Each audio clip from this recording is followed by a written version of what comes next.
मेष राशि वाले बंधु, आप सभी का बहुत बहुत स्वागत है। हृदय से अभिनंदन, आभार मेष मंथन भिंड यूट्यूब चैनल में। तो मेष राशि वालों, जरा ध्यान से सुनिए। आने वाले 3 से 5 दिन आपके जीवन में बहुत बड़ा संकट लेके आ सकते हैं। जी हाँ बंधु, आपको मिलेंगी 3 सबसे बड़ी चुनौतियां। इन चुनौतियों से निकलना, उबरना आपके लिए बहुत ही कठिन कार्य रहने वाला है। यदि आपने आज के इस कार्यक्रम को पूरा देख लिया तो निश्चित तौर पर आपको पूरा रोड मैप मिलेगा, मार्गदर्शन मिलेगा कि कौन सी है वो चुनौतियां और कैसे आप उनसे बाहर निकलेंगे। ना केवल बाहर निकलेंगे बल्कि आप अपने जीवन में सदगति को यानी बरकत को लेकर आएंगे। भगवान की कृपा और आशीर्वाद के साथ साथ उन्नति को लेकर आएंगे। इसी के साथ साथ बंधुओं, जैसा कि गुप्त नवरात्रि आने वाली है तो इससे पहले आपको अपने जीवन में कुछ जरूरी कार्य, छोटे छोटे लेकिन बहुत शक्तिशाली, विशेष फलदायी कार्य करने शुरू कर देने चाहिए। इसके विषय में भी आपको हम मार्गदर्शन देंगे। साथ ही साथ बताएंगे आपके जीवन की 5 बड़ी भविष्यवाणियों के विषय में जो अगले 3 से 5 दिनों में आपके जीवन में घटित होने वाली हैं। बंधु, हम अपने हर एक कार्यक्रम में कोशिश करते हैं कि आपको सर्वश्रेष्ठ भविष्यवाणियां दी जाएं जो पूरी तरह से आपके जीवन पर फिट बैठे, आपके जीवन से, आपके रोजमर्रा के जीवन से जुड़ी हुई हों। हवाबाजी वाली भविष्यवाणियां कि आपका विदेश में ट्रिप लगेगा, आपकी करोड़ों की प्रॉपर्टी आ जाएगी, ऐसी बातें नहीं करते। हम वो बातें करेंगे जो आपके दैनिक जीवन से जुड़ी हुई है, आपसे जुड़ी हुई है। इसीलिए भावनाओं के साथ साथ पूरे गणितीय आंकलन को आपके लिए लेकर आते हैं और ये सब महामाई की सेवा में उनके आशीर्वाद से आपको देते हैं। साथ ही साथ बंधुओं, हम आपको कार्यक्रम के अंत में बताएंगे 2 ऐसी विशेष क्रियाएं जिससे अष्टलक्ष्मी, भगवान नारायण श्री हरि विष्णु के साथ माता लक्ष्मी, जिनका स्वरूप असली स्वरूप कहा जाता है, जिसमें कि माई अपने संपूर्ण स्वरूप में आपके घर में प्रवेश करेंगे। ऐसी विशेष क्रियाएं आपको हम बताएंगे और ऐसे विशेष समय और काल पर इन क्रियाओं को आपके लिए करना बेहद आवश्यक है। देखिए बंधु, चीजें तो वही हैं लेकिन उनको करने का समय और काल जब परिवर्तित होता है तो उनके प्रभाव बहुत अधिक हो जाते हैं। समय पर कोई भी सही क्रिया की जाए तो उसका फल कई गुना बढ़कर मिलता है और यदि समय निकल जाने पर की जाए तो फल तो तब भी है लेकिन उतना अधिक नहीं है। तो ये अच्छा समय आ रहा है, 9 दिन का विशेष समय और काल है। इसमें आप अपनी बड़ी से बड़ी इच्छा, मनोकामना महामाई की कृपा और आशीर्वाद से पूर्ण करवा सकते हैं। बहुत सारी बातें इसके विषय में हम आपको बताएंगे। उपाय, क्रियाएं, विधियां सब कुछ विशेष तौर से आपको समझाएंगे। इनमें से ऐसा नहीं है कि सारी क्रियाएं, उपाय, विधियां आपको करनी है, ऐसे तो परेशान हो जाएंगे। जो आपको उचित लगे, सही लगे, आपके समय और काल के अनुरूप हो, जिसे करने में आप पूरी तरह से सक्षम हो, उसे कर लीजिए। आपका उद्धार निश्चित तौर पर हो जाएगा। आज के कार्यक्रम के अंत में जो हम 2 क्रियाएं बताने वाले हैं वे तो सर्वसामान्य को करनी चाहिए, उनसे तो विशेष कृपा और आशीर्वाद महामाई का प्राप्त होता ही होता है। साथ ही आपके जीवन में, आपके घर परिवार में, आपके खुद के शरीर में नेगेटिविटी यदि कहीं वास कर रही है तो वह निकल जाएगी, बाहर चली जाएगी। इस नवरात्रि के बाद आपका 100% भाग्योदय हो जाएगा यदि आप इन बातों को समझ लेंगे। कहने का मतलब यह है कि यह जो कार्यक्रम है यह समय और काल के अनुरूप है, आज के समय की मांग है और आपके लिए सर्वश्रेष्ठ मार्गदर्शन लेकर आया है। अब ऐसे में आपका यह धर्म है कि जहां हम आपके लिए प्रयास कर रहे हैं, माई का आशीर्वाद लेकर, माई से अनुमति लेकर आपके लिए कार्यक्रम तैयार करते हैं विशेष तौर पर, तो आप भी इसमें हमारा समर्थन करें। कार्यक्रमों को अंत तक अवश्य देखा करें, तभी आप इनका लाभ ले पाएंगे। आधा अधूरा ज्ञान लेकर जाएंगे या मन में कुछ ही अपना फितूर लेकर बैठ जाएंगे, कुछ भी अनाप शनाप विचारधारा के साथ यदि आप चलेंगे, ज्ञान का अस्वीकरण कर देंगे तो आप जीवन में कभी भी आगे तो नहीं बढ़ पाएंगे और यदि बढ़ भी रहे हैं तो आज नहीं तो कल बड़ी रुकावट आपका रास्ता रोक ही लेगी और बाधा आपको आगे बढ़ने नहीं देगी। तब आपको ये चीजों की याद आएगी। याद रखना बंधुओं, इस संसार में इंसान के हाथ में सब कुछ नहीं है, इंसान के हाथ में सिर्फ कर्म करना है।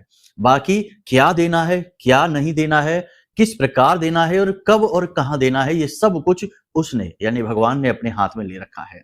इसीलिए तो तुलसीदास जी ने लिख दिया है कि हानि लाभ जीवन मरण यश अपयश विधि हाथ। तो उसने यानी विधि यानी भगवान ने अपने हाथ में इन चीजों को ले रखा है। तो अब ऐसे में आप क्या करें, अपना कर्म करें यानी अपनी जो दैनिक क्रियाएं हैं वो करें, अपना जीवन का यापन करें। साथ ही उस विधि से, उस भगवान से अपना नाता जोड़ लें, ताकि जब भी वो कुछ करने चले तो आपकी उसे याद सबसे पहले आए। जैसे किसी के अगर 3 बच्चे हैं तो उनमें से एक बच्चा कुछ ज्यादा ही सेवा करता है, माँ बाप की चापलूसी करता है, प्रेम करता है, तो उसमें माँ बाप उसे ज्यादा लाड़ देते हैं। चीजें तो सबको मिलती है लेकिन उसे कुछ ज्यादा ही मिलता है। बिल्कुल यही भाव है। देखिए बंधु, जो बातें हम आपको बताते हैं तो ये बातें हम खुद महसूस करते हैं, तब आपको बताते हैं। और एक बात आपको हम बता दें कि ये जो संसार है, ये जो ब्रह्म है और ये जो पूरा ब्रह्मांड है, सब भाव प्रधान है। जैसा आपका भाव होगा वैसा ही यह संसार आपको लगने लगेगा। इसीलिए तो कहा गया है कि जैसी मनः स्थिति वैसी परिस्थिति, यत पिंडे तत ब्रह्मांडे। तो आपका जैसा भाव रहेगा वैसा ही ये संसार, वैसा ही ईश्वर का प्रेम, आशीर्वाद और कृपा आपको मिलेगी। भाव बहुत महत्वपूर्ण है। तो भाव जगाने के लिए ये बातें हम आपसे कहते हैं। अक्षर से इन बातों को पकड़ेंगे तो शायद आपको ऐसा लगेगा कि ये क्या कह रहे हैं, फालतू की बातें हैं। और एक बात और आपको हम बता दें कि आपने भोला राम की कहानी तो सुनी ही होगी, श्रीमद् भागवतम में है। बहुत सारे ब्राह्मण जो हैं, बहुत सारे ज्ञानी लोग हैं, सुनाते हैं कि भगवान भोला राम से कैसे प्रसन्न हो गए। प्रभु श्री राम लक्ष्मण सीता जी के साथ आए उनकी सूखी रोटियां खाने के लिए। कहने का मतलब यह है कि जितना भोला होगा, जितना भाव गहरा होगा, भगवान से जुड़ाव भी उतना ही गहरा होगा। जितने आप तर्क कुतर्क वितर्क के चक्करों में पड़ेंगे, जितने आप हर बात में क्यों कहेंगे, कैसे कहेंगे, उतना ही आप उस ब्रह्म से दूर होते चले जाएंगे, भौतिकवादी होते चले जाएंगे। और इस भौतिकवादी सोच का तो अंत है ही, आज नहीं तो कल। ये भौतिकता तो समाप्त ही हो जानी है। सूर्य, चंद्र, ये पृथ्वी, ये धरा, ये हम सब, ब्रह्मांड सब एक दिन समाप्त हो जाने। सबकी एक्सपायरी डेट है, उस ब्रह्म की नहीं है। तो ब्रह्म से जुड़िए, भाव जुड़िए। ये सब बातें हम आपको केवल इसलिए बताते हैं ताकि आप ना केवल अपनी एस्ट्रोलॉजी को समझें, अपने अंदर भाव जगाएं। क्योंकि जीवन का उद्धार तभी होना है जब आप उससे जुड़ जाते हैं। खाली बातें कर लेने से, इधर उधर छोटे मोटे उपाय कर लेने से काम नहीं बनता है। इसलिए सात्विकता को जगाने का प्रयास है हमारा, इसीलिए इतनी बातें आपसे कहते हैं। यदि इन बातों में कुछ भूल चूक भी हो जाती है, गलती भी हो जाती है, तो उसके लिए क्षमा प्रार्थी भी हैं। चलिए बंधुओं, अब अपने मूल विषय को शुरू करते हैं। महामाई को याद करते हुए कमेंट बॉक्स में पूरे भक्ति भाव के साथ लिख डालिए, जय मां भद्रकाली कृपा करो। महामाई निश्चित तौर पर आपके ऊपर कृपा करेंगी, कर ही दी है, तभी ये कार्यक्रम आप तक पहुंचा है। अब यदि भाव और गहरा है तो लिख डालिए कि मैं भी माई के परिवार का हिस्सा हूं। बड़े सौभाग्य की बात है ये, ठीक है। एक बात और यहां पर हम आपको बता दें कि नवरात्रि पर विशेष पूजा पाठ अनुष्ठान, जो हमने पिछले कार्यक्रमों में भी बताया, फिर से बता दें, ये हमारा धर्म है, हम तो करेंगे ही। पूरे 9 दिन रात भर मंत्रोच्चारण अनुष्ठान होते हैं और हवन आदि किए जाते हैं। अगर आप भी उसमें भाग लेना चाहते हैं, क्योंकि हम तो करेंगे, हमारा तो धर्म है, हम इसी के लिए हैं, इस संसार में माई की सेवा के लिए। आप यदि इसमें शामिल होना चाहते हैं, माई की कृपा आशीर्वाद आप तक पहुंचे, आप ये चाहते हैं, तो आप इसमें शामिल होने के लिए वीडियो में नंबर दिए गए, इन नंबरों पर फोन करके सारी जानकारी प्राप्त कर सकते हैं। एक दिन के लिए भी शामिल हो सकते हैं और पूरे 9 दिनों के लिए भी शामिल हो सकते हैं। आपसे एक छोटी सी दक्षिणा लेकर हम आपको यह अवसर देंगे कि आप माई की सीधी सेवा कर सकते हैं, ठीक है। आप जहां हैं वहां बने रहिए, बस आपका नाम, आपका एक फोटो और आपके नाम से यहाँ पर सामग्री माई को अर्पित कर दी जाएगी। फिर माई देख लेंगी जो भी आपके जीवन में चल रहा है, भला या बुरा, माई सब संभाल लेगी। चलिए बंधुओं, अपने मूल विषय को शुरू करते हैं। बात करते हैं 5 बड़ी भविष्यवाणियों की, उसके बाद जो आपके जीवन की अग्नि परीक्षा है, यानी कि 3 बड़ी चुनौतियां हैं आपको मिलने वाली है, वो बताएंगे, फिर महा उपाय बताएंगे, ठीक है। तो अब ध्यान से सुनिए। प्यारे मित्रों, हमारे अत्यंत प्रिय और परम पूज्य अमिताचार्य जी के पास माँ बगलामुखी और माँ भद्रकाली की साधनाओं का वर्षों का अनुभव है और माता रानी की इनके ऊपर पूर्ण कृपा और सिद्धि है। आचार्य जी ने अपने सटीक कुंडली विश्लेषण और श्रेष्ठतम उपायों के माध्यम से हजारों लोगों के जीवन को खुशियों से भरा है। आचार्य जी का कुंडली विश्लेषण और उपाय करवाने का तरीका इतना अद्भुत है कि जीवन के हर एक दुख और कष्ट का कारण जड़ से ही समाप्त हो जाता है। फिर समस्या चाहे जैसी भी हो, कर्जा बहुत बढ़ गया हो, व्यापार चल नहीं रहा हो, बीमारियों में आप बर्बाद हो चुके हो, रिश्तों में प्रेम समाप्त हो चुका हो, या फिर नौकरी ही ना मिल रही हो, विवाह में देरी होती हो, कैसी भी समस्या हो, इन समस्याओं का कारण क्या है, कौन सी महादशा परेशान कर रही है, कौन सा दोष लगा हुआ है, सब कुछ आचार्य जी इतना सटीक बताते हैं कि वर्षों वर्ष के दुख कुछ ही दिनों में समाप्त हो जाते हैं। अगर आपके जीवन में भी कोई ऐसी संकट की घड़ी है तो यही सही समय है जब आप पूज्य आचार्य जी के हाथों से अपनी कुंडली का विश्लेषण करवाएं और वर्षों से चल रहे दुखों और संकटों के इस चक्र से बाहर निकल जाए। प्यारे मित्रों, अभी वीडियो में दिए गए नंबरों पर फोन करिए और अपनी कुंडली का श्रेष्ठतम आकलन करवा डालिए। जिंदगी बदलने का यह सबसे बड़ा मौका हाथ से मत जाने दीजिएगा। जय माई की, महामाई आपका कल्याण करे। सबसे पहली बात, किसी बात को लेकर आप मन ही मन थोड़े से चिंतित हैं, थोड़े से व्याकुल हैं, घबराए हुए भी हैं, डरे हुए भी हैं। आपको कोई एक बात है जो अंदर ही अंदर खाई जा रही है। आप किसी से उसके विषय में ज्यादा चर्चा नहीं कर रहे हैं, उसे आपने अपना निजी विषय बना रखा है, लेकिन वह आपके स्वभाव पर प्रभाव डाल रहा है, आपके काम पर प्रभाव डाल रहा है। इसका नतीजा ये होगा कि आप थोड़े से चिड़चिड़े स्वभाव के हो जाएंगे। एक तरफ काम की अधिकता तो है ही, काम तो रुकने वाला है नहीं, ऊपर से मन में चल रही ये उधेड़-बुन आपको परेशान कर रही है। कुछ ऐसा होने वाला है, कोई ऐसी घटना, कोई ऐसी बात जिसकी वजह से आप परेशान चल रहे हैं। तो दूसरा ये चल रहा है। तीसरा ये होगा कि आपके अपने जो है ना, उनमें ही कुछ ऐसे लोग हैं जो आपके मजे लेना चाहते हैं। तो आपसे ऐसी बात बोलेंगे जिससे आप चिढ़ जाएंगे, आपको बात बुरी लग जाएगी, तो आप उस पर रिएक्ट करेंगे। तो ये ही चीज आपको नहीं करनी है। छोटी छोटी बातों को दिल से नहीं लगाना है और किसी के द्वारा कही गई किसी भी बात पर कोई प्रतिक्रिया नहीं देनी है। देनी भी है तो प्रतिक्रिया बहुत नियंत्रित होनी चाहिए, यानी कि पूरे नियंत्रण के साथ। जितना जरूरी है बस उतना ही करें, क्रोध ना दिखाएं। क्रोध दिखाते ही आपका नुकसान हो जाएगा, आपका समय, आपकी ऊर्जा, आपका मन सब खराब हो जाएगा, चीजें तितर बितर होने लगेंगी। हालांकि परिस्थिति इतनी खराब नहीं है, सारी चीजें नियंत्रण में हैं, आप सब कुछ संभाल लेंगे, ये हमें पता है, क्योंकि हमने आपकी राशि का अध्ययन किया है, आपके स्वभाव को हम जानते हैं। आपके अंदर हर वो गुण है जो कि आपको हर मुसीबत से बाहर निकाल सकता है। आप सक्षम हैं, ज्ञानवान हैं, एनर्जेटिक हैं, ऊर्जा की आपके अंदर कोई कमी नहीं है। आप प्लानिंग कर सकते हैं, सोच समझकर आप निर्णय लेने की पूरी क्षमता रखते हैं। इसके बाद भी आप ये अच्छी तरह से जानते हैं कि किस व्यक्ति से आपको सलाह लेनी है, जो आपको सटीक आकलन करके सही सलाह देगा, किस व्यक्ति से बात करनी है, ये भी आप जानते हैं। जीवन के अनुभवों से ये आप सीखे हैं, पहले नहीं जानते थे, लेकिन अब आप ये जान चुके हैं। कहने का मतलब ये है कि आप अपने ऊपर पूरा नियंत्रण रखिए, बिल्कुल भी आपको व्याकुल नहीं होना है, चीजें आपके नियंत्रण में ही हैं। बस आपको महसूस हो रहा है कि चीजें कुछ खराब हो रही हैं, कुछ इधर उधर तितर बितर सी होती आ रही है, आपके हाथों से बात निकल रही है। और एक खास बात आपको बता दें कि देखो, आप अपने प्रयास में लगे रहिए, मेहनत करते रहिए, आप अपने रिजल्ट के लिए अपने प्रयासों पर ही निर्भर मत होइए, उस ब्रह्म का भी थोड़ा बहुत योगदान है इसमें। हमने अभी कहा कि हानि लाभ जीवन मरण, तो ऐसे ही आपको थोड़ा सा ईश्वर को भी इसमें क्रेडिट देना है ना? आपने तो सब कुछ अपनी तरफ से कर लिया, फिर भी कुछ ऐसा होता है जो आपके मन के अनुकूल नहीं है, तो इसमें आपको व्याकुल नहीं होना, डरना नहीं है। देखिए, आपने अपनी योजना बनाई, उसके अनुसार आपने कार्य कर लिया, लेकिन उस ईश्वर ने भी, उस भगवान ने भी तो कुछ योजना बनाई है आपके लिए, उसे अपने अनुसार काम करने दीजिए।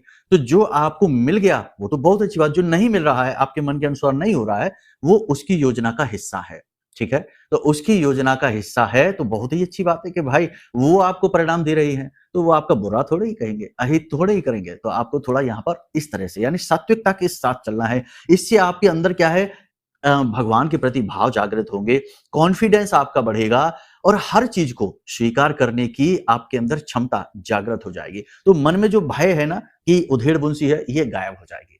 देखो, ये वास्तविक बातें हैं, प्रैक्टिकल बातें हैं, हम आपको बता रहे हैं। हम ये नहीं कह रहे कि आप कहीं दिया जला देना जाकर, या कहीं जाकर कुछ कह देना, सुन देना, चालीसा, ये सब करिए, ये सब अपना अलग विषय है। इसके लिए हम निषेध नहीं कह रहे हैं, लेकिन इन सब चीजों पर ही निर्भर ना हो जाइए। आपको अपने ऊपर काम करना है, अपने ऊपर नियंत्रण रखना है, ये बहुत जरूरी है, ठीक है? आप एक भावुक इंसान है, नाजुक हृदय के स्वामी हैं आप। तो नाजुक हृदय बड़ा पवित्र भी होता है, ईश्वर को बहुत प्रिय भी होता है, लेकिन ये दुनियादारी के चक्करों में बड़ा बुरी तरीके से इसको घायल भी किया जाता है। तो ये सारी चीजें हैं। अब दूसरी घटना देखो, कुछ ऐसा कोई निर्णय आएगा, कोई ऐसी बात, कोई ऐसी चीज घटित होगी जो आपके मन के अनुसार नहीं होगी। आपको अपनी ही योग्यता पर शक होने लगेगा, आपको अपने ही कार्यों पर, अपनी कार्यशैली पर ही शक होने लगेगा, अपने ऊपर ही आपका आत्मविश्वास कम हो जाएगा। तो आपको ऐसा लगेगा कि कहीं आपने ही कोई कसर छोड़ दी है, आपकी ही कोई गलती है जिसकी वजह से परिणाम आपके मन के अनुकूल नहीं आए हैं। लेकिन ऐसा नहीं सोचना है। देखिए, आपके अंदर कोई कमी नहीं है। आपने पूरी ईमानदारी के साथ, पूरी मेहनत के साथ लक्ष्य को हासिल करने की कोशिश की है, लेकिन हर एक चीज़, यही तो हम बार-बार आपसे कहना चाहते हैं, क्योंकि थोड़ा-सा समय प्रतिकूल है, चीज़ें आपके मन के अनुरूप नहीं होंगी, आपकी एकाग्रता भंग होगी, मन आपका थोड़ा-सा चंचल होगा, अशांत होगा, व्याकुलता बढ़ेगी, तो ऐसे में आपको नियंत्रण रखना होगा अपने स्वयं के ऊपर और अपने मन को भी नियंत्रित करना होगा। थोड़ा-सा भगवान का भजन करें, प्रवचन आदि सुनें और भगवान की स्तुति वगैरह का गायन करें और कुछ भी नहीं तो बस एकांत में आँखें बंद करके बैठ जाएँ, थोड़ा-सा ध्यान की स्थिति में जाने की कोशिश करें। इससे आपका आत्मबल बढ़ेगा और चीज़ों को सामना करने की शक्ति आपके अंदर जागृत होगी। अब तीसरी भविष्यवाणी ये रहेगी कि आपको धन लाभ होगा। अगले 3 से 5 दिनों में कहीं से भी आए, कैसे भी आए, किसी भी प्रकार से आए, आपके पास धन अवश्य आएगा। आपने लोन के लिए अप्लाई किया था, कहीं से आप फंड वगैरह जुटाना चाहते थे, कोई काम धंधे व्यापार के लिए, किसी भी तरीके की पैसे की राहत, मदद या आपका पैसा किसी ने ले रखा था, वो आपको पैसा देने के लिए वापस आएगा। मतलब कहने का ये है कि किसी भी प्रकार से हो, आपके पास अचानक धन का आगमन होगा। ठीक है? ये एक अच्छी खबर रहेगी आपके लिए। एक और अच्छी खबर आपके लिए ये रहेगी कि फ़ोन पर कोई व्यक्ति आपको एक अच्छी खबर सुनाएगा, ठीक है ना? कोई ऐसी बात, कोई ऐसा समाचार। देखो, अच्छाई और बुराई दोनों चीज़ें एक साथ चलती हैं। कहीं आप ये ना सोचने लगना कि अभी तो गुरुजी कह रहे थे कि निराशा रहेगी, समय थोड़ा प्रतिकूल है, अब कहने लगे कि कोई अच्छी खबर। देखो, ऐसा है कि जीवन में कभी भी एक सार जीवन नहीं होता। जीवन में हमेशा 2 पहलू होते हैं। संसार के 2 पहलू हैं, जैसे पुरुष और स्त्री तत्व है, जैसे दिन और रात है, जैसे प्रकाश और अंधेरा है, वैसे ही अच्छा और बुरा है। तो कहने का मतलब ये है कि जहाँ एक तरफ थोड़ा-सा आपको मानसिक तौर पर पीड़ा रह सकती है, वहीं दूसरी तरफ कुछ राहतें भी मिलेंगी, आगे बढ़ने के मौके भी मिलेंगे। तो दोनों चीज़ें एक साथ चलेंगी, ठीक है ना? संतुलन आपको बनाना है। संतुलन बनाना आपके जीवन की बड़ी चुनौती है और इसे आपको स्वीकार करना ही पड़ेगा। जब-जब आपने अपने जीवन में संतुलन खोया है, चाहे भावनात्मक संतुलन हो, चाहे खर्च का संतुलन हो, किसी भी प्रकार का आपको नुकसान हुआ है, तो बस इसी चीज़ में आपको एक सही संतुलित व्यवहार करते हुए चलना है, ठीक है? अब एक बात यहाँ पर हम आपको बता दें कि आप कोई भी कार्य करने में सक्षम हैं, किसी भी प्रकार का निर्णय लेकर और उसे अमल में लाकर उसमें कामयाबी हासिल करने का हुनर आपको आता है। तो आप अपने करियर से जुड़ा कोई एक कठोर निर्णय, एक कठिन निर्णय आप लेने वाले हैं और इस कठिन निर्णय पर आप अटल रहेंगे, अडिग रहेंगे और इसका शुरुआत में आपको थोड़ा-सा नुकसान अवश्य होगा। लेकिन आगे भविष्य में इसका आपको बहुत लाभ मिलेगा, पूरा लाभ मिलेगा, ठीक है? तो कहने का मतलब ये है कि कठोर निर्णय आप लेने वाले हैं और ये ठीक है, शुरुआत में परेशानी हो सकती है लेकिन बाद में बहुत अच्छा रहेगा। क्योंकि यहाँ पर हम आपको बता दें कि आप अपने करियर को लेकर पूरी तरह से गंभीर हैं। कभी भी ऐसा नहीं रहा कि आप सीरियस नहीं रहे हैं, सीरियस रहे हैं, गंभीर रहे हैं और ये गंभीरता ही आपको यहाँ तक लेकर आई है। जहाँ भी आपने अपने जीवन में उपलब्धि हासिल की है, वह आपने अपने करियर को जब गंभीरता से लिया और हर एक चीज़ को साइड में करके केवल और केवल अपने लक्ष्य को साध कर आगे बढ़े हैं, तो हासिल किया और ये प्रवृत्ति आपके अंदर है। तो मतलब ये है कि करियर को गंभीरता से लेना आपके लिए अच्छा रहेगा और इस समय ये स्थिति है आपके पास। एक बात यहाँ पर आपको और बता दें हम कि आपके अपने ही आपसे थोड़ी-सी ईर्ष्या रखेंगे। आप कुछ भी करने की कोशिश करेंगे, कोई भी काम करेंगे, थोड़ा-सा भी आगे बढ़ेंगे, अपनों की ही ईर्ष्या के शिकार हो जाएँगे। जी हाँ, बंधुओं, आपको शत्रुओं के लिए बाहर जाने की ज़रूरत नहीं है, आपके आस-पास, आपके अपनों में ही शत्रु हैं। ईर्ष्या के वशीभूत होकर बहुत सारे काम ऐसे कर डालते हैं ये लोग कि आपके जीवन में बाधा बन जाती है। तंत्र मंत्र भी कराने से पीछे नहीं हटते हैं। तो थोड़ा-सा कहने का मतलब ये है कि अलर्ट रहना है, ठीक है? किसी पर भी भरोसा नहीं करना है, भरोसा करना है तो सबसे पहला भरोसा स्वयं पर करिए। दूसरा भरोसा करना है तो अपने भगवान पर, जिसकी आप पूजा-पाठ करते हैं और तीसरा भरोसा करना है तो अपने माँ-बाप पर करिए। हालाँकि आज के समय में तो माँ-बाप भी कभी-कभी ऐसा रूप ले लेते हैं, ऐसी स्थितियाँ पैदा कर देते हैं कि संतान उन पर भी भरोसा नहीं कर पाती है। इसीलिए तो इसे कलयुग कहा गया है कि यहाँ हर रिश्ते में कहीं न कहीं, कभी न कभी मिलावट आ ही जाती है। तो सर्वश्रेष्ठ है कि स्वयं पर भरोसा करो और उस पर भरोसा करो। अब बात करते हैं चुनौतियों की। 3 बड़ी चुनौतियाँ जिनसे आपको युद्ध लड़ना है, इनसे आपको पार निकलना है। सबसे बड़ी चुनौती कि आपके ऊपर आरोप लगेंगे किसी प्रकार का आरोप, किसी प्रकार का लांछन आपके ऊपर लग सकता है, आपकी छवि खराब की जा सकती है। हालांकि ये आरोप और लांछन सही नहीं है, लेकिन फिर भी षड्यंत्र के तहत आपके ऊपर आरोप लगाए जाएंगे, लांछन लगाए जाएंगे, आपकी छवि खराब करने की कोशिश की जाएगी। आपकी छवि खराब होने की चिंता की वजह से आप परेशान हो जाएंगे, व्याकुल हो जाएंगे, अपने आप को सत्य साबित आप कर नहीं पाएंगे। ये एक बड़ी चुनौती है। तो इसके लिए आप थोड़ा-सा पहले से ही अलर्ट रहिए। आपके कार्यस्थल पर किस प्रकार का वातावरण चल रहा है, इस सब पर आप नज़र रखिए, ठीक है? और पहले से ही सावधानी लेकर चलिए। आप एक ऐसे व्यक्ति हैं जिसका हमेशा दुरुपयोग किया जाता है, भावनात्मक दुरुपयोग। आपने जिसके साथ अच्छा करने की कोशिश की है, उसने ही आपके साथ पूरी शत्रुता निभाई है, ठीक है? तो ये चीज़ें हैं ना आपके लिए बैकफायर कर जाती है, यानी आपके लिए साइड इफेक्ट देती हैं। आप अच्छा जितना बनने की कोशिश करेंगे, उतना ही आप बुरे होते चले जाएँगे। आप अपने बारे में सोचिए, स्वार्थी बनिए, यही आपके लिए सर्वश्रेष्ठ सलाह है। दूसरा, कभी-कभी आपके ऊपर अगले 3 से 5 दिनों में आलस इतना अधिक हावी हो जाएगा कि आप काम को टालेंगे और इससे आपका नुकसान हो जाएगा। ज़रूरी चीज़ें कुछ आपके हाथ से मिस हो जाएँगी, ये बड़ी बात है। तीसरा, आपका अपना ही कोई ऐसा व्यक्ति जिस पर आप पूरा भरोसा करते हैं, वही व्यक्ति आपका जब आपको सबसे ज़्यादा ज़रूरत होगी उस वक़्त साथ नहीं देगा। ऐसी बातें, ऐसे काम करेगा जिससे आपका दिल दुखेगा, आप इससे परेशान, व्याकुल हो जाएँगे। इसी के साथ-साथ आपका कोई कीमती सामान चोरी हो सकता है। रुपए पैसे की भी थोड़ी बहुत ठगी आपके साथ हो सकती है, तो थोड़ा अलर्ट रहना है और ऊँचे स्थानों पर सोच समझ कर जाना है, गिरने फिसलने का डर है। वाहन आदि भी सोच समझ कर चलाना है, बाकी सब कुछ ठीक है, चिंता की कोई बात नहीं है। बस यही है आपका युद्ध, आपके स्वयं के अपने अस्तित्व के लिए युद्ध है, स्वयं से युद्ध है ये, ठीक है? इस पर आपको विजय हासिल करनी ही होगी और आप ये काम कर पाएँगे, ठीक है? अब बताते हैं वो 2 कार्य जो आपको ज़रूर करने हैं। सबसे पहला कार्य, देखो जीवन में जब भी परेशानी आती है, नेगेटिविटी की वजह से आती है, नकारात्मकता की वजह से, कहीं न कहीं से ये नकारात्मकता आई है और आज के युग में तो पूरा वातावरण ही नकारात्मकता से भरा हुआ है। देखो, कोई व्यक्ति आपको ऐसा मिला है जो दूसरों के लिए भला सोचता हो कि अच्छा हुआ उसे तरक्की मिली, भगवान करे उसे खूब तरक्की मिले और उसकी जो जो भी हमसे बन पड़ेगा हम उसके लिए करेंगे। इस तरीके की बातें तो ऐसा लगता है जैसे कोई पुरानी, आज से 40 साल 30 साल पुरानी फ़िल्म देख रहे हैं, ये फ़िल्मी बातें लगती हैं। आज के समय में तो लोग चाहे कोई अपना हो चाहे पराया हो, ज़रा-सा आगे बढ़ते हैं, पीछे खींचने की कोशिश करते हैं, टाँग खींचते हैं, नीचे गिराने की कोशिश करते हैं और नहीं गिरा पाते हैं तो मन ही मन उसे बहुत कोसते हैं, जैसे उसने कोई पाप कर दिया हो। कहने का मतलब ये है कि नेगेटिविटी हद से ज़्यादा बढ़ चुकी है, ऐसे में आपको अपने आप को शुद्ध रख पाना बड़ा मुश्किल होता जा रहा है। भोले-भाले लोगों के लिए यह समय बिल्कुल भी अनुकूल नहीं है, पूर्णतः प्रतिकूल हो चुका है, क्योंकि ये हमेशा शिकार ही होते रहते हैं, भावनाओं के शिकार, बातों के शिकार। तो ऐसे में आपको अपनी सुरक्षा करनी बहुत अधिक आवश्यक है। देखो, हमने अनुष्ठान पूजा-पाठ के विषय में तो आपको बता ही देंगे, लेकिन आज बताएँगे शुद्धता के विषय में, नकारात्मकता से मुक्ति प्राप्त करने के विषय में। तो एक स्नान होता है जिसे तांत्रिक स्नान, शैव स्नान कहा जाता है।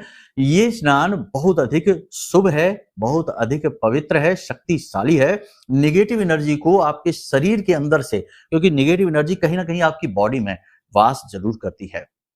तभी तो किसी के बाल झड़ रहे हैं, किसी की आँखों में हमेशा जलन होती रहती है और किसी के शरीर के किसी विशेष भाग में दर्द होता रहता है। इसे नेगेटिव एनर्जी का ब्लॉकेज कहते हैं, जिससे आपकी ऊर्जा का प्रवाह रुकता है, अवरुद्ध होता है और शरीर के किसी भाग में तकलीफ होनी शुरू हो जाती है। और कभी-कभी ये नेगेटिव एनर्जी जब दिमाग पर हावी हो जाती है, तो उल्टे-सीधे विचार मन में लगातार आते रहते हैं। जो नहीं है, वो स्थिति भी दिखाई देने लगती है। तो इससे छुटकारा प्राप्त करने के लिए आपको ये करना है। क्या करना है? अब ध्यान से सुनिए। आज जब आप इस कार्यक्रम को देख रहे हैं, तो कल से ही इस क्रिया को करना शुरू करिए। जिस पानी से आप स्नान करते हैं, उस पानी में आपको ये चीज़ें मिलानी हैं। 1 इलायची, 2 लौंग, 4 काली मिर्च, थोड़ी-सी हल्दी और तुलसी मैया के जड़ की थोड़ी-सी मिट्टी। ये चीज़ें कूट कर आपको अपने उस जल में मिला लेनी है। ये जल आपका पूर्ण पवित्र हो चुका है। इस जल से आपको स्नान करना है। इसे मोक्षदायिनी स्नान कहा गया है और इस स्नान के करने से इंसान का मन, शरीर और वातावरण सब पवित्र होता है। पहली चीज तो ये आपको कल से ही शुरू कर देनी है और लगातार नवरात्रि समाप्त होने तक प्रतिदिन इस क्रिया को आपको करना है, ठीक है? पहली चीज तो ये हो गई। दूसरी चीज है कि धूनी देना। तो इसके लिए आपको क्या चाहिए, ध्यान से सुनिए। सफेद गुग्गल, नारियल का चूरा, थोड़ा सा गुड़, गाय का घी और लौंग का एक जोड़ा और एक इलायची, इन सब चीजों को कूट कर एक पेस्ट जैसा बना लो, ठीक है। और शाम के समय यानी कि गोधूली अवस्था में लगभग 6:30 बजे के आसपास एक प्लेट ले लीजिए या एक छोटी सी कटोरी कोई ले लीजिए, उसमें भीमसेनी कपूर रखिए और उस कपूर को जलाने के बाद उसके ऊपर इस सामग्री को थोड़ा सा रख दीजिए। इसके बाद इसे अपने पूरे घर में घुमाइए। आप इसे जब अपने पूरे घर में घुमाएंगे तो इससे जो धुआं उठेगा वह इतना सात्विक और इतना बली है कि वह आपके घर की हर एक नेगेटिविटी को बाहर निकाल कर फेंक देगा। ये क्रिया भी आपको लगातार नवरात्रि समाप्त होने तक यानी कि 4 जुलाई तक करनी है। आप देखेंगे कि जैसे जैसे नवरात्रि समाप्त होगी यानी आगे बढ़ेगा यह नवरात्रि का विशेष पर्व, वैसे वैसे आपके जीवन में परिवर्तन होना शुरू हो जाएंगे। आज आप इस कार्यक्रम को देख रहे हैं, कल से ही ये क्रियाएं करना शुरू करिए, चमत्कार आपके जीवन में घटित होते चले जाएंगे, इस बात की हम गारंटी देते हैं, ठीक है। तो अब यदि आपको पूजा में भाग लेना है तो नंबर वीडियो में दिए गए हैं। यदि कुंडली का विशेष विश्लेषण कराना है, विशेष तौर पर जल्द से जल्द राहत चाहते हैं, तो भी नंबर वीडियो में दिया गया है। इन पर संपर्क करिए, अपनी समस्या बताइए। महामाई मां बगलामुखी की कृपा और आशीर्वाद से आपके जीवन के हर एक कष्ट समाप्त माई खुद करेंगी। हम तो केवल छोटे से माध्यम है, एक तुच्छ से बिल्कुल जरा से उनके दास हैं, लेकिन माई की कृपा से आपको इससे मुक्ति मिलेगी, ये हमें भरोसा है, ठीक है। इसी के साथ साथ आपको हम बता दें कि आप जब हमसे यहाँ संपर्क करेंगे तो हम माई की पूरी पूजा सामग्री जो है, पूजन विधि है, वो पीडीएफ के रूप में आपके पास भेज देंगे। ये फ्री में रहेगी, जिसमें माई का चालीसा है, आरती है, कवच पाठ है और माई के असली विग्रह की फोटो है। इसे आप मुफ्त में ही प्राप्त कर सकते हैं, तो आप व्हाट्सएप नंबर पर मैसेज करिए, फोन करिए, आपको ये चीजें भेज दी जाएंगी, ठीक है। माई स्वयं आपके घर में आ जाएंगी और फिर जहां माई का वास हो गया वहां भला किसी का अहित कैसे हो सकता है, असंभव है यह, ठीक है। तो चलिए बंधुओं, हमेशा हंसते रहिए, मुस्कुराते रहिए, सकारात्मक रहिए, महामाई पर अपनी आस्था और विश्वास बनाकर रखिए, क्योंकि आपका उद्धार तो वहीं से होना है। तो प्रेम से बोलिए जय माई की। हमारे प्रिय और परम पूज्य आचार्य जी ने अपनी साधनाओं के अनुभवों पर आधारित शक्तिशाली उपाय और क्रियाओं के माध्यम से हजारों लोगों के जीवन को पूरी तरह से बदला है। आचार्य जी के द्वारा बताया गया हर एक उपाय इतना सटीक और कारगर होता है कि जो भी इसे पूरे भाव के साथ कर लेता है, उसे साक्षात महामाई की कृपा और आशीर्वाद प्राप्त हो जाती है। इसलिए निसंकोच इन उपायों को पूरे भाव के साथ करिए, आपका कल्याण होगा। जय माई की।